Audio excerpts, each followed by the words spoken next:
ndindoda kuti nyika isiwe vanhu vangu inguva yedu hatingatadzi kubudirira mwari ari parutivi pedu rambai muchirwa. 'Cause my hitters don't die, and real hitters gon' shine, and my people gon' rise. 'Cause we're born to win, yeah. I ain't saying, but I'm saying. Loyalty's my favorite characteristic of God, but finding it in it is hard. It's like trying to find God. You're the only one in your camp with cheese. You pay for everything they eat. Man, that insecurity is deep. Now I ain't said no names. These are just theories. If you hear me, baby, it's home. You must admit it's kinda eerie, baby. Like them chemtrails in the sky. Hate the selling the slaves, kinda like the combines. We say everything in moderation, but don't do it in moderation. The lies of a gluttonous generation. 10-year-old girl.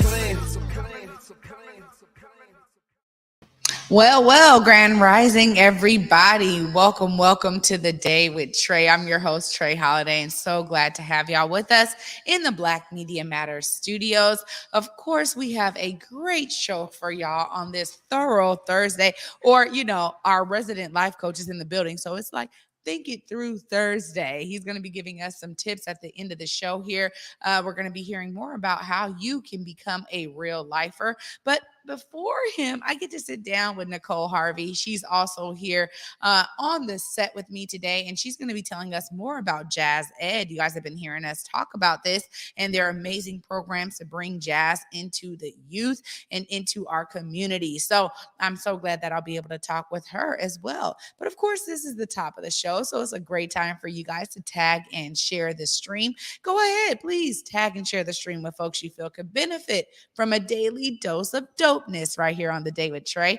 Also, if you cannot watch our show, don't worry. You guys can find us as a podcast as well. Anywhere you find your favorite podcast on over 200 different platforms, Google, Spotify, iTunes, you name it, we are there. Just search Converge Media Network and The Day with Trae. So we definitely have you covered.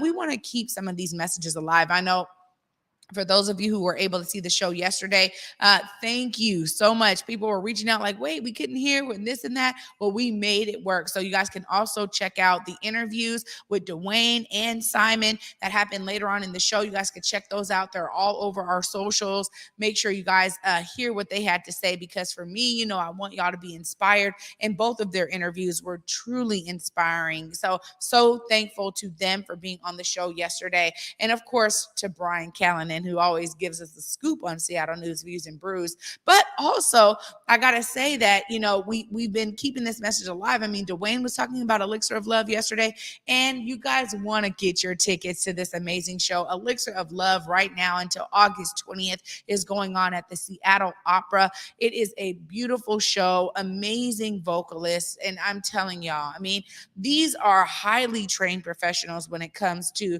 their opera, their voices, the ways they utilize their voices. I'm learning more and more with every opera that I attend, but this one right here is very, very lighthearted. It is great for the family. It is family friendly. It is funny. I had a great time, so I want to make sure you guys cop your tickets for that as well.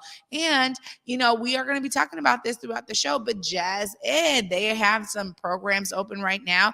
They are, again, providing some instruments to, scholars that are from grades 4 grade and up. So make sure you guys check out Jazz Ed. I'm going to be diving into this with Nicole later on in the show, so excited to do that. And this is really exciting. This Commercial Tenant Improvement Fund.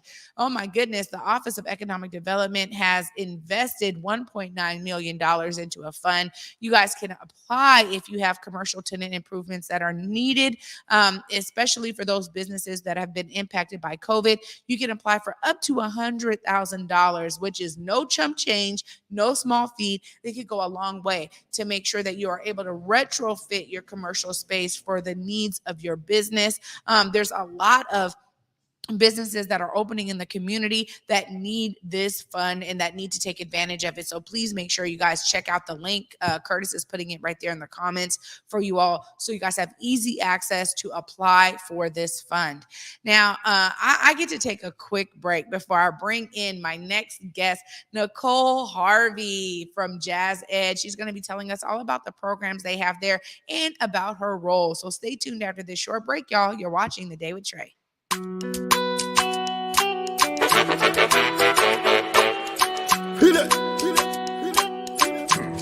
I'm the banjo ski band like the Jamaica friends call me. Capella like my Statcans call me. Mensa like my Ghanaians call me. Free K like my Liberians call me. Usinawata Buroga Yawan. Importer, exporter. Seattle. Join me at the 8th annual Madaraka Festival. Yes, on the 13th and on the 14th. PS62. Oh my bad, bro. Join, come outside. It's a charity event. It is a free event. And of course, I'm here to support what One Vibe has been doing in Africa. Anything given is always part of what I do. And I cannot wait to be there. So if you're still sitting down, you are on a long time. We're going to eat jollof rice. We're going to chop like, we're going to, oh my God, I cannot wait. Feel it. Don't touch it. Me and you. In the bedroom, baby, sing a boom, boom, boom. Zoom, zoom, zoom. What's the facility? Now we can run.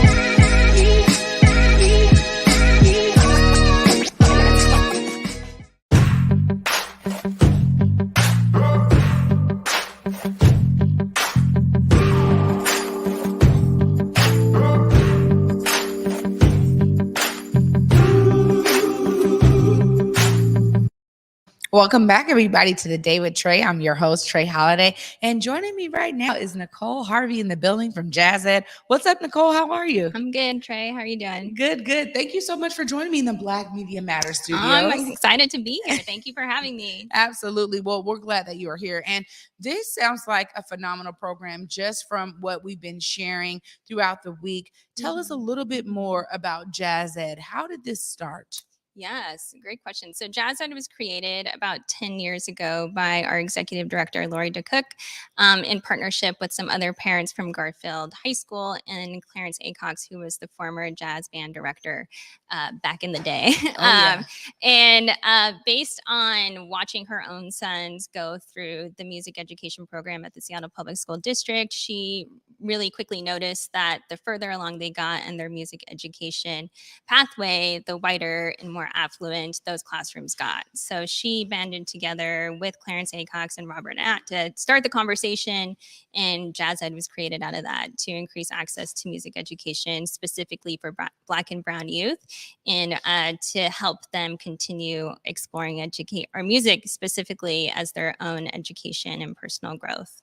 You know, this is really important. I mean, I come from the Garfield era of Clarence Acox. So I definitely understand like his influence and, you know, what he brought to, you know, jazz for the local community, but also internationally. I mean, that they've traveled, they've won all over the place. Absolutely. And I think you're so right when we talk about access. And even now, people in the community are like, you know, Garfield isn't what it used to be. It's, you know, our area has been gentrified. There was this whole push to bring in international students. So there's less of a presence of Black and Brown families at Garfield. But I love the fact that this came from a time where there was that presence, and really there was a need to really diversify jazz in general. So tell us more about your role, because you are the community and family engagement director, right? So tell us a bit about how you're taking on that role and how you're being connected to bring these opportunities into the community. Yeah, thanks. great question. So I was brought into Jazz Ed about a year ago. And kind of as I mentioned, Jazz Ed was created specifically to reach those Black and Brown youth who, for whatever reason, variety of circumstances, economic, racial, institutional barriers, were not continuing into those higher level performance opportunities. And despite how much success Jazz Ed has had over the past 10 years, we are acutely aware of our own access barriers within our organization, which is true of any nonprofit. You can't solve all the problems in one day. So when I was brought on, Lori, our executive director, asked me if I would be willing to focus specifically on community engagement and building community partnerships to intentionally build that student pipeline that Jazz Ed was intended to reach, which is why the organization was created.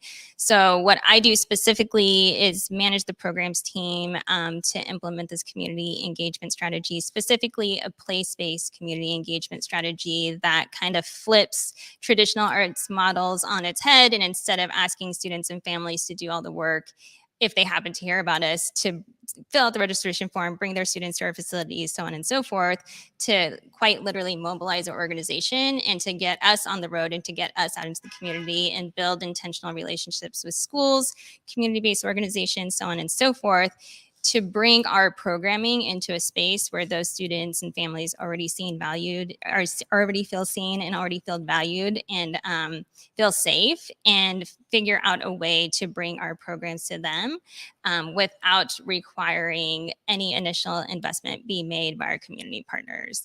Because far too often these relationships are transactional. So I pitched the idea. I'm like, what if we just offered free community classes to these people as a way of reaching those students, as a way of reaching those families, and trust that like that work that we're doing now is going to naturally bring folks along over time, instead of trying to force students to fit into the program model that we had previously been operating off of. That's a really specific strategy, Nicole. Mm-hmm. And I can only imagine that you are absolutely right in terms of its effectiveness over time. Mm-hmm. I mean, I'm always telling folks who are looking to be in community or listen to community, I'm like, when you become a part of community, it becomes, it's like, it's a no-brainer at that point, because really for many Black communities in particular, the need to build that trust is up front.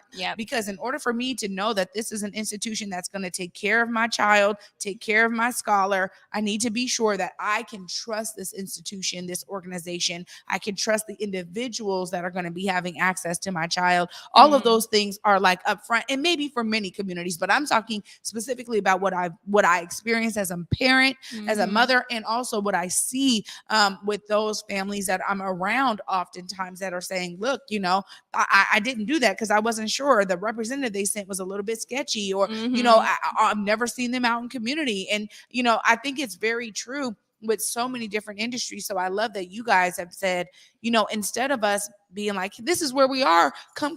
You're like, no, where is everybody else at? Where are the families already at? So we can connect and plug in with them. Absolutely. How do you feel that it's working in your year now, after a year of really being able to begin to implement this strategy? How do you feel it's working for Jazz Ed? I think it's been incredibly successful, and it's been a lot of work, and we're growing and we're learning in the process.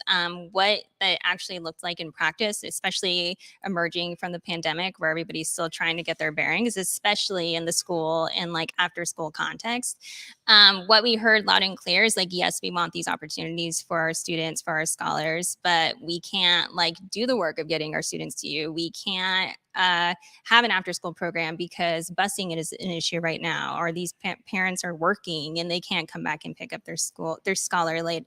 So what we've been doing is starting the conversation in the beginning of last year, and we implemented a community kind of pop-up class curriculum at the start of this calendar year, so at the start of 2022.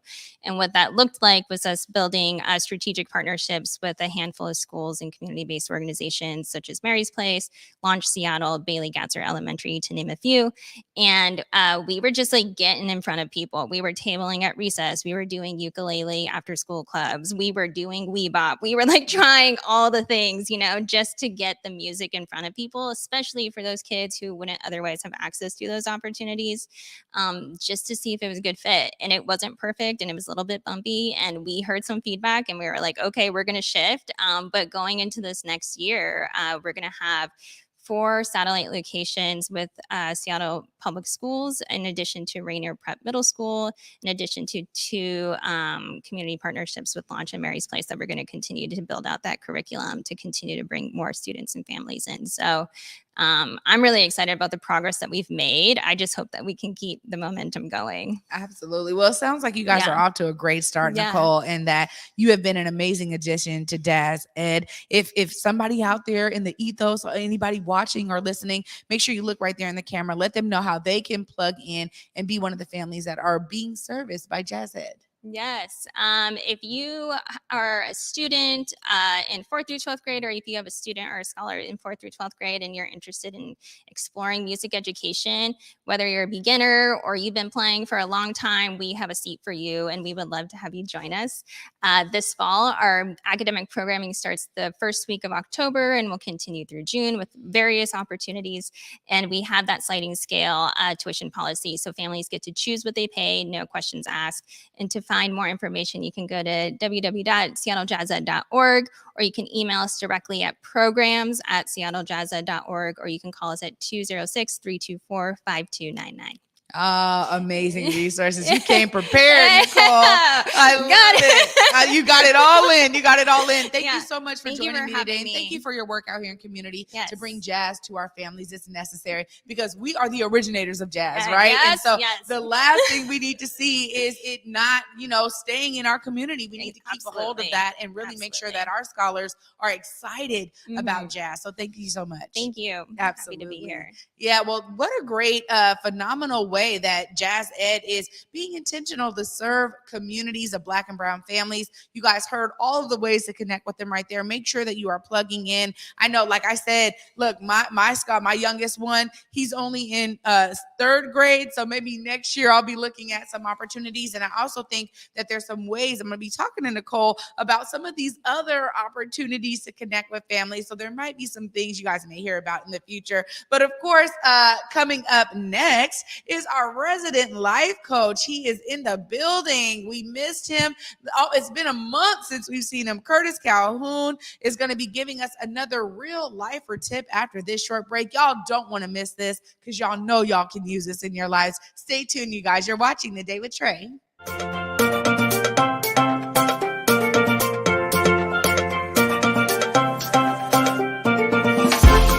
What? What's poppin', y'all? It's Realifer. I'm here to let y'all know that August 13th and 14th, that's a Saturday and Sunday, from 2 p.m. to 10 p.m. on Pier 62, Waterfront Park. It's going down. We got the Madaraka Festival 2022. This is an event that's free of charge for everybody. So pull up, bring your family, bring an appetite because we're going to have food, bring an appetite because we're going to have live music. African culture is going to be on showcase. Your boy is going to be performing on August 14th. That's the Sunday event. Y'all pull up. It's free of charge to everybody. We celebrating African culture, African diaspora. It's going to be a lovely time. Looking forward to seeing y'all. Holla at me.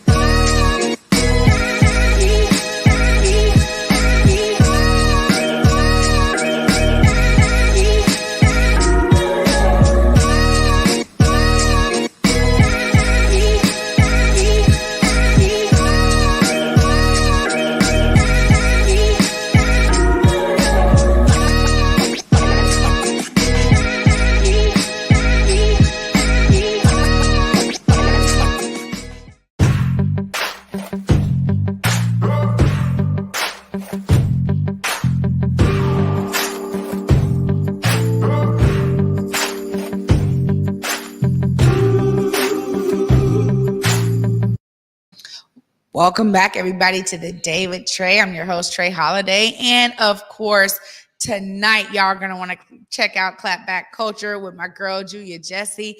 It looks like maybe Omari too. I'm telling you, you guys know they cover topics I can't always cover. So make sure you guys are tuning in tonight for Clapback Culture. But of course, right now I get to sit down with Curtis Calhoun, our resident life coach, is back in the building. What's up, Curtis? How are you today? Peace and good morning, Trae. How you doing? Hey, I am well, brother. I am well. I cannot complain right now. I am grateful to be back in the studio with my Converge family. Yes. Absolutely. But you know, we have a recap that we definitely need to cover because we were like, wait a minute, what was the last tip? Make sure you give us a quick recap before we get into this week's tip. Most definitely. So let's start at the beginning. We went through the first 3 episodes. We went through the first set of 3, right? So the first one was a real lifer always gives 110%. The second one is a real lifer is 110% accountable for everything they think, feel, say, and do. And then the third one is a real lifer makes their word bond and keep it impeccable. So it's easy to understand why all of those are important. We want to be consistent in all of our actions and develop good habits and routines.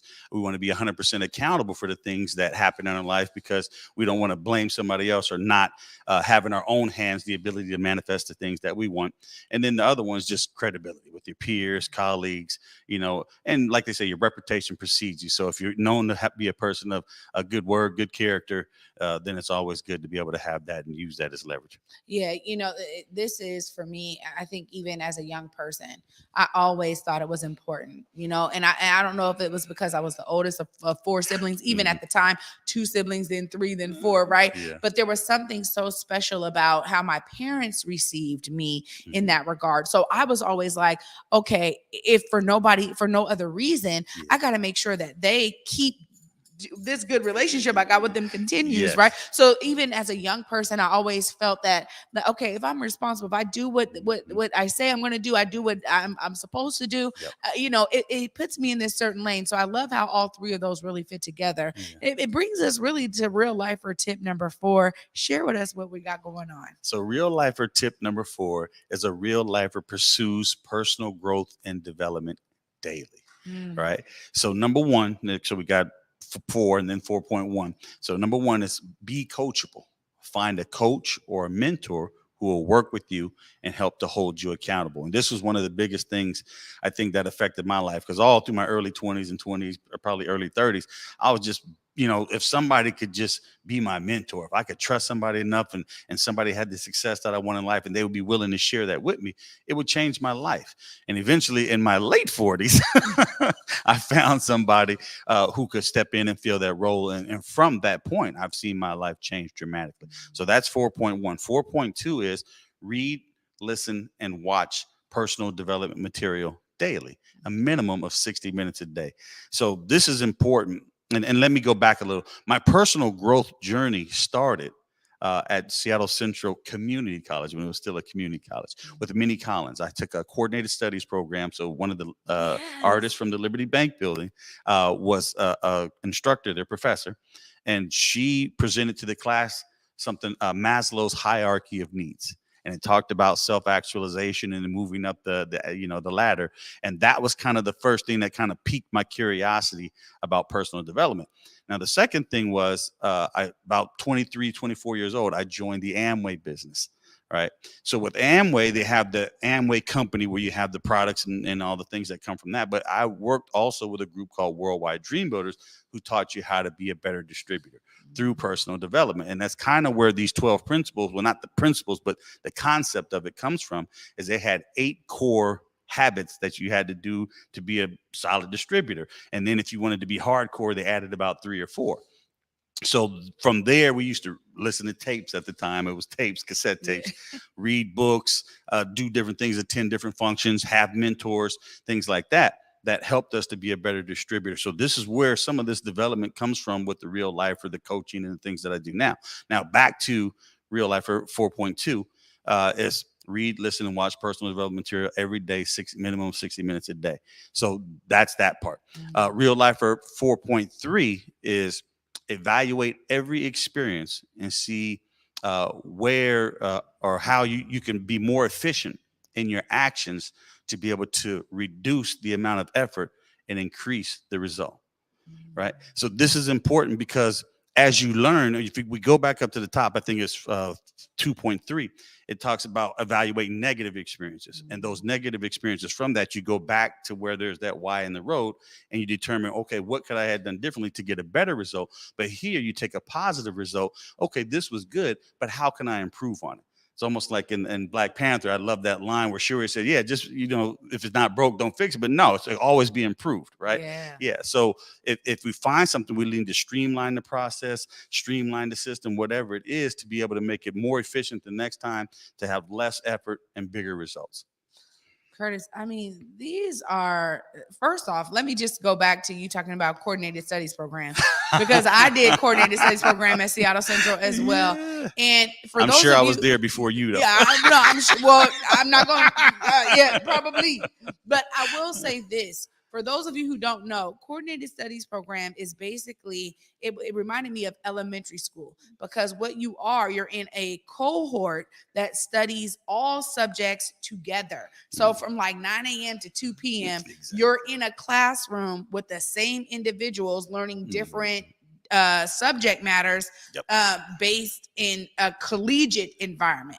It was something it was life-changing for me to be in the coordinated studies program. And I remember being like, I'm not sure, but let me go ahead and see if this is for me. And was phenomenal, a game changer. And I really wish that more colleges would understand that there's something specific about learning in a cohort model. It goes back to that village mentality for me, because as we're all learning these different subjects, we're able to build relationships, bond, have a greater, I think, connection to every subject matter, because now we know the classmates in every subject. Anyway, so I could go on and on about that, but I love that you were saying that from your studies at Seattle Central, you also were able to take some of these things. But what you're talking about here is so key. For me, every day, and I thought about this as you were going through it. I'm like, yep, finding a mentor. What does that look like? Somebody that can hold you accountable, but it's also somebody that allows you to raise your level of efficacy. I think because of that accountability piece. So you're like, wait a minute, I know I'm gonna have to talk to them. I know they're gonna ask me, so let me get it on. It's what I'm doing right now with my coach, Pasqualina, my trainer, because if I don't send her that green check mark, I feel like, I gotta do this. And I can't send her the green check mark without doing the workout. So there's this constant level of, rotating accountability, where she's got to send me that workout, that I got to do. I've got to send her that check mark. We have to do this check-in, even if it's virtual. And there's something that is really holding my feet to the fire in that regard. But I also said, after my dad passed, Curtis, that this was something I needed to take to another level in terms of my health and wellness. So I love that part in this Real Lifer tip number 4. But all of these tips really come together. I mean, as you were just describing the list again, I'm like, man, this is phenomenal, but it's also what a lot of people would assume they already know. Tell us about how you break that barrier, because some folks are like, well, I know this, man. I know. But it's like, no, are you living it? Are you doing it? Well, that's exactly it. All of us know this. This is not nothing new, and this is not the end all be all. There's other things also that you could use to be able to develop personally and create success in your life. But the thing is, are you acting upon it? And like you said, the key is finding somebody that can hold you accountable to help you do it, because it's easy to let ourselves down. Me, I've been trying to lose weight and shed some pounds, but man, them cookies look good. That cupcake look good. Donut look good, and for some reason over my older years, I've developed a sweet tooth. So it's a lot harder. And then obviously, as I get older, it's a lot harder to shed the pounds. But like I said, if I have somebody, like you said, if I have somebody that I have to check in and that I'm accountable to, I'll be a lot more likely to do that, because I don't want to let them down. It's easy to let ourselves down, or to just, brush it off and say, tomorrow. Right. So it's that accountability piece from that mentor or coach, and even your spouse or your partner or just your best friend, anybody, just letting somebody know, because once you put it out there, and this is why you see me over the last year put a lot of my business stuff out on social media, because now I got people looking for those things, and now they're holding me accountable, and I really do not want to let them down. We talked about it in a previous episode. Once you've developed this certain level in community and in the society, you want to maintain that, and you never want to let anybody down. You always want to live up to people's expectations. Yeah. And I agree that, we need to be looking for ways to improve our lives and improve ourselves and improve our output. I think, that if it ain't broke, don't fix it. No, you can always improve. It's so true. But a lot of us don't think like that. And again, sometimes what we've been talking about on every episode is the need for self-reflection, because all of these principles and all of these tips, in terms of the real lifer tips, they all really make you have to look at yourself with a real clear lens. No more fogginess. So Curtis, I just appreciate you so much for bringing these real lifer tips to the Day with Trae. Of course, got to give you that time. Look right there. Let folks know how they can connect with you. Well, first, I want to say thank you and allow me this platform and opportunity to be able to share this. But for the connection, you can reach me at Curtis R. Calhoun on Facebook, Twitter, and LinkedIn, and then Curtis Calhoun LLC for the business on all of those as well, and then CurtisCalhoun.com. All right, Curtis, you're amazing. Thank you so much for being with us. Thank you, Trae. You're amazing as well. Absolutely. You guys, this is always a great show. And of course, after this short break, I get to wrap up what we experienced today and give you a little tip for tomorrow. Stay tuned after this short break. You're watching The Day with Trae. Hey there, it's Trae Holiday. And of course, Besa and I had to take a trip back to Market Street Shoes to grab some items. They always know what to show us. And let me tell you, we both spent quality time to be sure we collected some amazing additions to our wardrobes. They have some of the most unique bags, shoes, and accessories. I mean, the whole shebang. It's always a good time when I get to shop with my girl Besa. Make sure you go check out Market Street Shoes, y'all, and you too can walk out with some dope gear.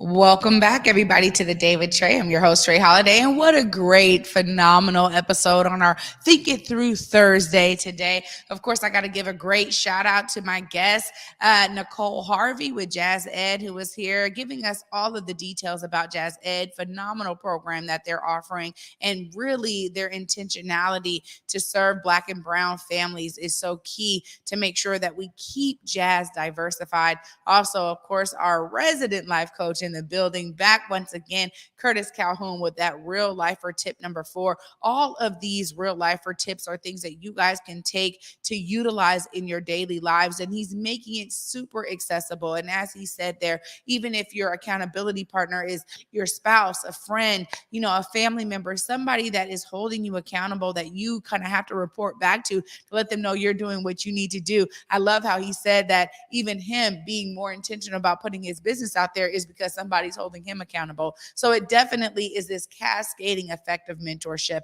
I love that. And of course, I was inspired by both of my guests today. I want you guys to be inspired to see yourself as a part of the solution always. And coming up tomorrow, we get to end the week with Jennifer Ness Tucker. She's going to be giving us some more details about Rudd's Rub Initiative 2.0. You guys heard earlier in this week when Omari got to sit down with Louis Rudd himself. I'm so excited that, he was here and that we get to end the week with Jennifer Ness Tucker, who is so phenomenal in this effort as well. And we're going to have a special guest with artist Yadi will be in the building. So we'll be also wrapping up some more about Madaraka Festival before the festivities begin on Saturday. Make sure you guys tune in. And until 11 a.m. tomorrow, peace.